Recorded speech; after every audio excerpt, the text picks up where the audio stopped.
Samantala, sa iba pang balita, didinggin naman ng Senado ang hiling ni Pangulong Rodrigo Duterte na mas pabilisin ang pag-aksyon sa mga panukalang magbibigay daan sa federalismo sa bansa. Ayon kay Senate Majority Leader Vicente Sotto III, mauumpisahan umano ng Senado na talakayin ang charter change sa susunod na taon, partikular sa panukalang pagpapalit sa isang federal form of government ng Pilipinas. Ani Sotto, inaasahan na niya ang mainit na debate sa pagitan ng kanyang mga kasamahan ukol sa usaping federalismo. Nabanggit naman ni Pangulong Duterte na malugod itong bababa sa kanyang pwesto kapag naaprobahan na ang pagpapalit sa federalismo upang magbigay daan sa bagong pinuno.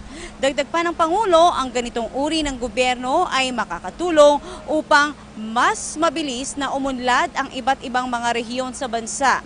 Giit naman ni Senador Joseph Estrada, malaking information campaign ang kailangan ng umpisahan upang maipaliwanag sa mga Pilipino ang federalismo.